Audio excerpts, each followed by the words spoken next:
Well, as Ben 10 once said, it's hero time. Today, we're going to be talking about Hero Factory MOCs in the Bionicle Inspiration series, the show where we spotlight Bionicle MOCs from across the community to inspire you. We focus on a theme, we break down the MOCs, we talk about the tips and the tricks and all that sort of stuff to give you some ideas so that you yourself can build your own cool Bionicle Hero Factory CCBS construction-themed MOCs. Cool robots, cool mechs, I don't know, whatever it is you're building, you know? But today, we're kicking off HFfeb, because it's February, and that means we build heroes. It's like in on Wednesdays we wear pink. In February, we build heroes. Or villains, whatever you want. So to continue with HFfeb, the sort of just, well, if you don't know what it is, it's sort of just a community little kind of collab thing here. Just build a hero, tag it with the hashtag HeroFebruary, and that's all you gotta do. Just build some heroes. It's just a fun thing. There's no prize. There's no nothing. It's just a fun community thing to do. And so for this whole month of February, I want to just focus on Hero Factory MOCs. I was meant to do a fan-submitted MOCs episode today. Most of these are actually fan-submitted MOCs, but I didn't. I will just delay that until March. So you can continue to submit stuff, whether it's Hero Factory related or not. And all through this month, I'll just be focusing on Hero Factory stuff. But next month, I'll get back to the regular scheduled programming. So submit away. The submission email's on your screen right now. So if you have Hero Factory MOCs for HFfeb or just any MOC that you want to see on the show, that's the email to submit it to.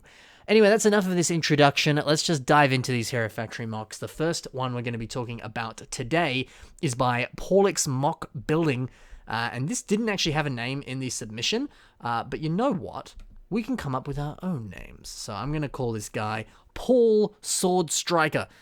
Figured it sounded perfect for the fact that, you know, he's kind of got Paul in his name there. And Sword Striker, he's got a cool sword. Why not? It's the perfect name. I feel like, honestly, that's half the fun of Hero Factory MOCs is naming them, because you can go kind of absurd with it, and it's perfect. So, Paul Sword Striker today. Alright, so what's this MOC doing? What sort of cool stuff can we learn from this? Well, one of my favorite things right off the bat is this is kind of a bit of a mix and match sort of situation here. We got this fantastic color scheme of the black and the red, but we take a look at sort of like the head and the hero core there. There's a beautiful kind of pop of that lime there on the head and the hero core, which, I don't know, it's just a great way of sort of offsetting the rest of the colors on this MOC here to add that pop there. But when we look at where these pieces came from, I think it's just a really clever way of approaching building your own Hero Factory MOC. So obviously sort of the torso and the head there in red came on Furno 2.0. The actual sort of like headgear mask kind of thing, I don't know what you specifically call that. I always called it like headgear, I guess. All right, we'll call it headgear. That came from Breeze 2.0. And the hero core and the head came from Surge 2.0. So kind of nice to know that they most likely, unless they bricklink these pieces or got them in a bulk lot or something, they most likely bought those three sets and they went, yeah, cool, I'm going to take some pieces from this one, some pieces from this one, and put it all together and create a beautiful hybrid, kind of play around with these colors, play around with these different pieces, see what I can do. I think that's a great idea. I think it's just smart, you know? And you can get some lovely color combos from doing that. So do that. If you have a whole bunch of Hero Factory sets or even just some Bionicle sets, you can still build a hero and not use any Hero Factory pieces. Do what you want. But I think that's just a smart idea to mix and match your parts like that just to see what kind of crazy color schemes or combos you can come up with. And the Hero Factory or CCBS system in general was perfect for that, to mix and match stuff, swap things out, all that sort of thing. So the system's kind of designed for you to be able to do that. So may as well take advantage of that and have a play. Of course, this only works if you have, you know, a couple different Hero Factory sets here and there, but, you know, you might be able to find some at your local, you know, charity shop, or you might have some sitting in the bank. I don't know. Whatever you've got, just have a play around with it, see what you can do. But I think that's just a fun way of doing it. And this MOC in general, there's no sort of like majorly crazy techniques here. The legs and the arms, and I don't know about the torso, maybe the torso, are fairly sort of kind of prefab in nature, just using your typical bones and armor over the top of them. There's no sort of complex brick built, using multiple different pieces to build like some sort of customized torso or anything like that. Well, maybe it is with the torso. I meant the limbs specifically. But I think that's just such a kind of clever way of doing this with HFfeb. Just do that. Whip out some of the bones, whip out some of the shells, put them together, build something really simplistic and simple, but just have fun doing it. Make a cool character, maybe write a backstory for them, whatever you want to do. It's just it doesn't have to be super complex. May as well just build something, even if it's sort of minimal and simple, just to have fun and just do something cool this month, you know? I don't know. Something to consider at least. But yeah, I think this is a very sort of simplistic but really kind of beautiful example of how, I don't know, how much fun you can have with Hero Factory just by sort of mixing and matching the pieces and just kind of coming up with some clever concepts. I think the best part of this mock, in my opinion, is the sword. Using some more sort of modern pieces. These came on sort of the second most recent wave of Ninjago. I think it was 2020 or 2021 that those came out. Man, that was not long ago, and I can't remember the exact year, but I think it was just the last wave. Still, these sort of like techno sword elements that came in like trans orange or in this color here, they're gorgeous pieces, and they're very sort of Bionicle-y or Hero Factory-like in nature, and I kind of like that, So are there sort of more modern pieces that have come out that you could integrate with your typical Hero Factory or CCBS parts? And you can kind of add a bit more of a modern flair to it, or just some sort of like accent point like this sword here that really makes the mock sort of stand out, or just have some sort of unique feature that makes them more distinct. I don't know. So yeah, mix and match your pieces, play around with more modern parts and combine them together. See what you can come up with, This is a nice example of that, and it ties in nicely with the color scheme too. It's cool. He's also got a nice sort of shoulder-mounted turret, little gun there. Always cool. Very War Machine, very... Like all the different things in pop culture, I'm sure there's many shoulder-mounted turrets across a range of different things. So, yeah, study your pop culture, see what sort of cool gun attachments people might have or different kinds of weapons, and see if you can put that in your mock. Who knows? This is a fantastic mock here by Mr. Paulix Mock Building. Lovely work. Let's move over to the next one. This is by Bob the Doctor 27, and this is Surge 2.0, who we briefly spoke about before. But, of course, this is a more sort of revamp of Surge 2.0. So we'll talk a bit more about that mixing and matching here. So this is pretty similar to the original set here, but there's just little slight details and slight sort of modifications here that I think make this mock really shine. So of course he has an entirely new gun, which looks awesome.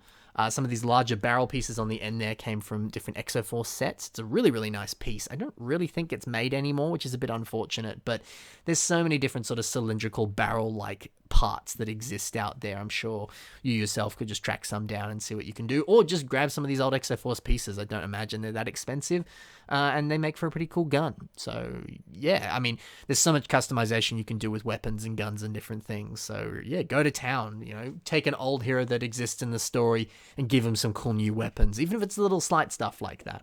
And speaking of slight stuff, I love what he's done with the headgear here on Surge. I believe that is the exact same headgear that Surge originally comes with. Actually, no, I don't think it is. I think that is Stormer's headgear. And he has just flipped it the other way. And it's cool because it kind of looks a bit like a headband with some sort of like tech on the front there. It's awesome, I think. So why not do that as well as you're mixing and matching? What if, at the same time, you can, I don't know, flip something upside down, put a different mask over the top of it? I don't know, think outside the box. What sort of different ways can you take what was already there and make it different, even if you're not really adding anything, you're just flipping it upside down or whatever. So yeah, kind of a lot you can do there. I really, really do like that.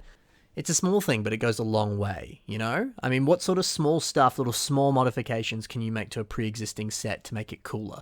Was there something in a set that existed before that you're like, I just hated how that head looked, or I always thought there was this weird gap in the arms or something like that? I don't know, maybe the armor could have been longer or shorter, I don't know. What if you just did those slight modifications and suddenly you've got the set you already loved and you made it look even cooler? I don't know. You may not have a lot of time in February to build stuff, but you still want to be part of HFfeb. Maybe little slight modifications to a set like that is all you need to do. You only got an hour or so to build, why not do something small like that? And then you can still build something and post something, and that's always fun. So something to consider there, that's for sure. Another slight addition that looks really cool is the inclusion of the fingers, which a very simple little modification there using some minifigure arms and hands there to create those fingers. There's a nice sort of curvature to them and a smoothness to them, which I think works well here, and is just a different way of doing it than using those Exoforce robot arm pieces that we very often see on that finger design. So little subtle thing, but it goes a long way. And I also enjoy the fact that he's used a brain attack torso, just so we can get a little bit of detail there on the sort of side of the torso as well, because it did have those connection points on there that you could attach those robot arm pieces that I was just talking about. So yeah, again, more mixing and matching. Can you mix and match it with later waves of Hero Factory or earlier waves? always worth seeing, what works with what, having a play in that regard. So it's pretty cool. So this is a lovely little revamp of Surge here. Let's move over to the next mock. This is by Electro Dragon, and this is called Nathaniel Zib.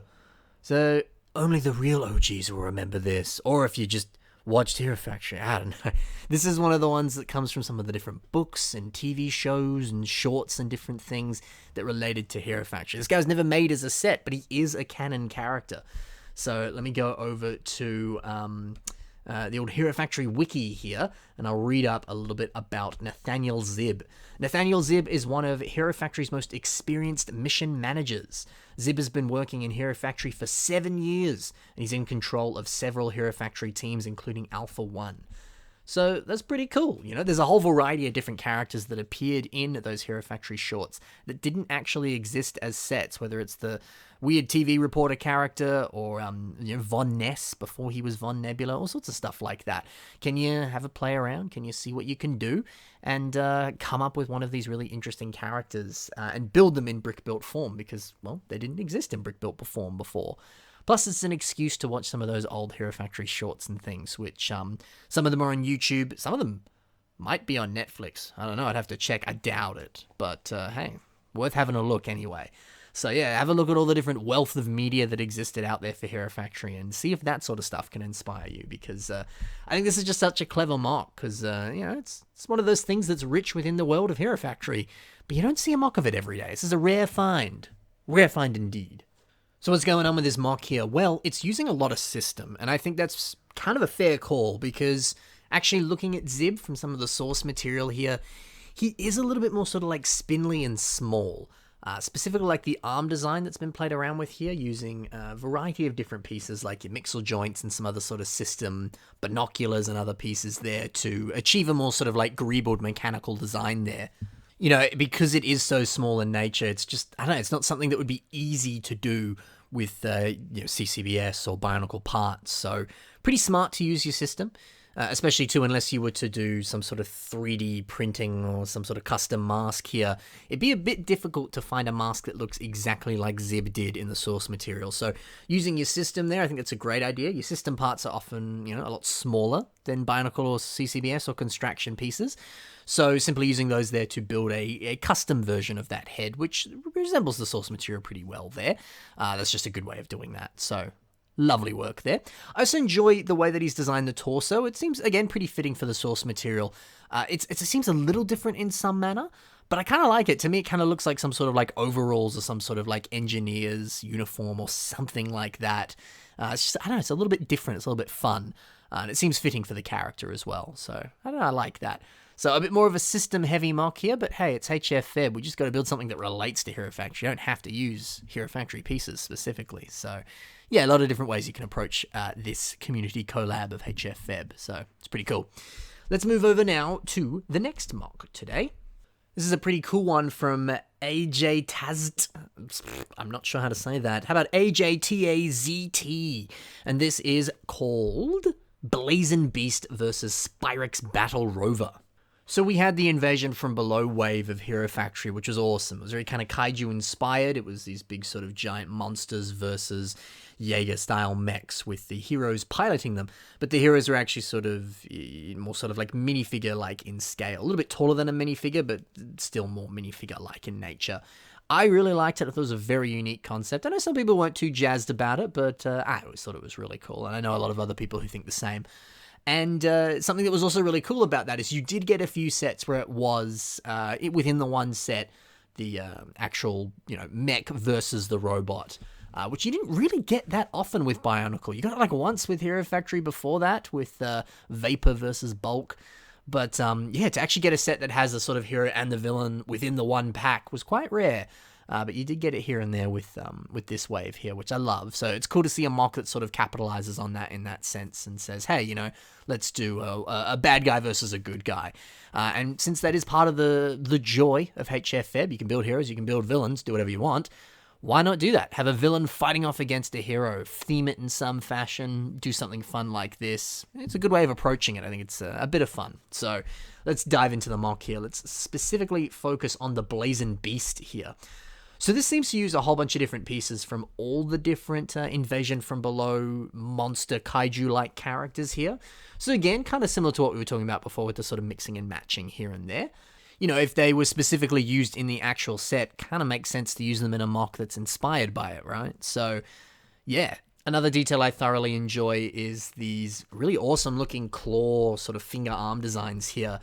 Just seeing a whole bunch of these larger sort of tooth claw pieces, which are used on the tail, on the wings as well. Those wings also look really cool.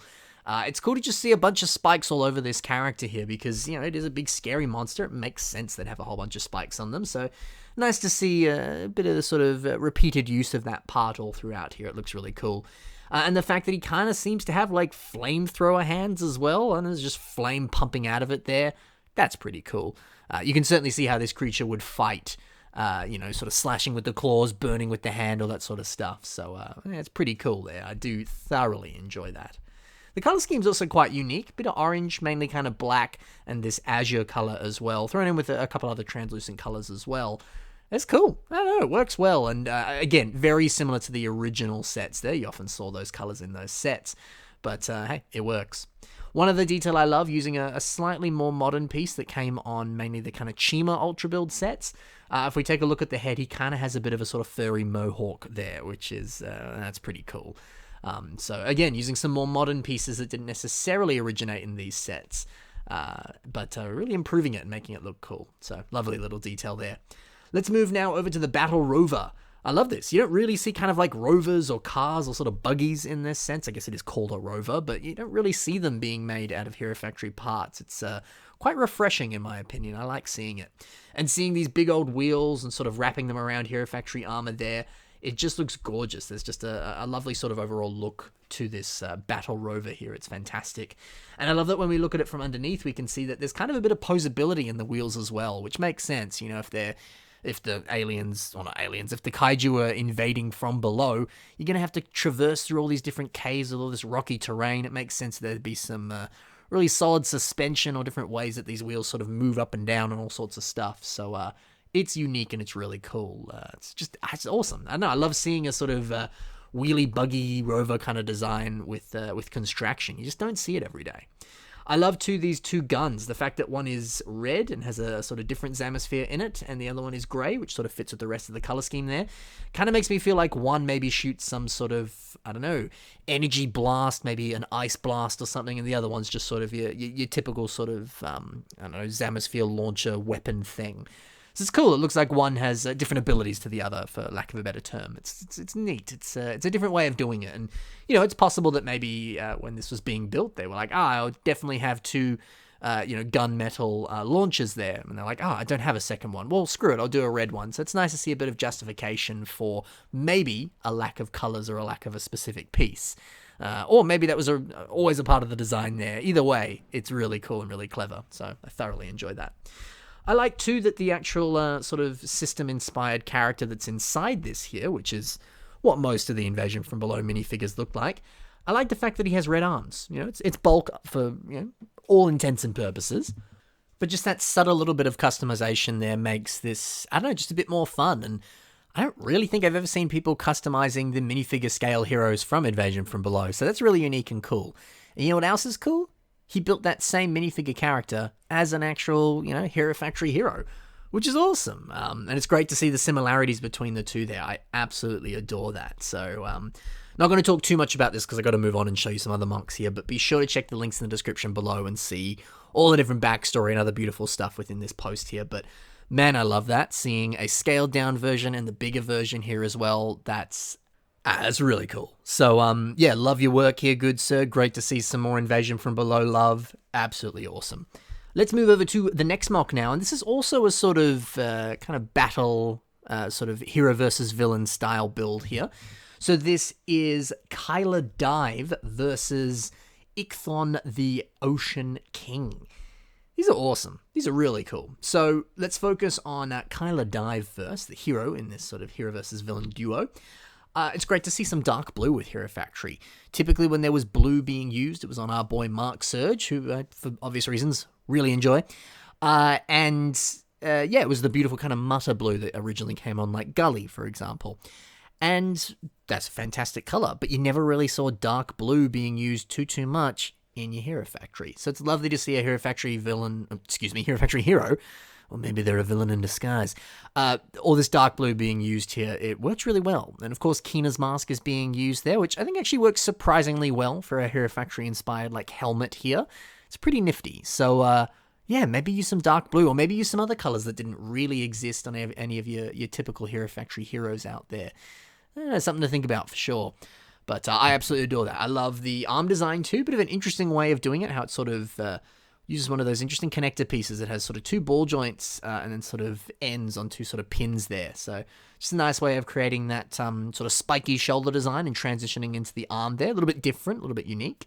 And this book has a lot of weapons. And I sort of said before, feel free to go crazy on building all sorts of different weapons for your characters there, because that can be such a fun addition, and sure, you can build this awesome character, but there's also so much like personality you can pack into a mock by giving it really unique and different weapons, whether that be a cool gun or a scythe or whatever, So when you are building your Hero Factory hero or your villain, pay attention to the weapons. That can always be a really fun part of the mock. Or don't give them any weapons at all. It's completely up to you, but something to consider, that's for sure. So Kyla's cool, but let's move over to the villain here. I love the fact that Mr. Ichthon here has like tentacle legs. Great idea. If this is, as is the theme for this year of HFfeb, 200 million leagues under the sea. Am I saying that right? I think it was. Underwater, for lack of a better term. Makes sense to do some sea-themed heroes and villains. And tentacle legs like that, like an octopus of sorts, great idea. Absolutely awesome idea. And it makes sense to use the Hero Factory bones for that, because they're kind of perfect for like tentacles and things, aren't they? So great idea, great design. And also using the Paraka Stars headpiece here. There's something incredibly like underwater, sort of sea-like to it, which I never really picked up on until now. I don't know, it works well for me. It kind of looks like, the spikes that you would see on like an anglerfish or some sort of underwater creature, and just sort of the shape of the mouth and even sort of the textures of it. There's something very kind of fish-like or aquatic in nature to that there. It makes sense. I don't know, I never really saw it like that. I always pictured it as a Paraka, and I never really saw the Paraka as that sort of nautical or sea-like in nature. So, I don't know, I really dig that. And combining it with the Ben 10 torso there, that also sort of has a bit more of a sort of like fish skin-like look to it to some degree. I know it's cool. It's really cool. So, yeah, a lot of really clever choices of pieces here, whether it's like those Kina fins and all that sort of stuff, the textures, the shaping, all sorts of stuff to it.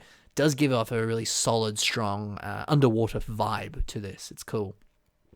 The weapon as well, very similar to a trident. Not technically a trident, because a trident has the 3 prongs. This only has 2.